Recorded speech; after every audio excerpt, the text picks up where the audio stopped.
Muli na namang nagkatensyon ng mga barko ng Pilipinas at China. Binomba ng tubig at hinarangan umano ng China ang ating mga barko na maghahatid ng ayuda sa mga mangingisda sa Baho de Masinloc. Darito pong report ni Dave Abuel.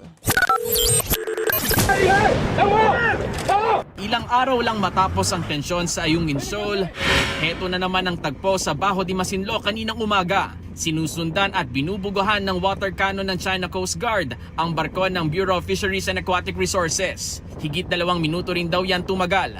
Ayon kay Coast Guard spokesperson for the West Philippine Sea, Rear Admiral J. Tariela, nangyari yan sa gitna ng programang Kadiwa para sa bagong bayaning mangingisdaan ng BIFAR sa Baho de Masinloc. 3 PCG vessel daw ang idineploy para bantayan ng 4 na BIFAR vessel.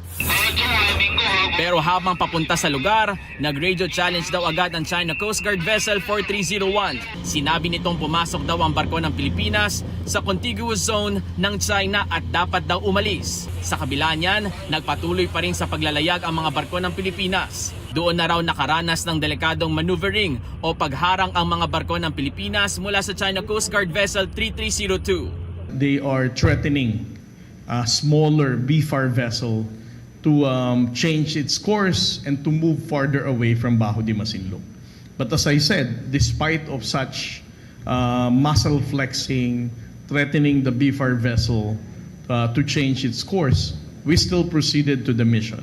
And that is to provide fuel subsidy to the Filipino fishermen. Wala namang nasugatan sa insidente lalo't hindi naman direktang tinamaan ng tubig ang mga barko ng Pilipinas. Well, ang sinasabi ko lang, kasi before, we are used to China Coast Guard directly hitting us. So, again, I don't want to be very speculative, about the change of heart ng China na bakit ganyan lang ginawa nila. Naglabas naman ang Chinese Embassy in Manila ng sarili nilang mga kuwa sa insidente. Kahit mula sa malayo ang kuwa, kita pa rin nakatutok sa barko ng Pilipinas ang water cannon ng China. Pero muli nilang tinawag na pa-victim si Tariela dahil sa pagmamanipula umano ng anggulo. Wala pang bagong pahayag si Tariela.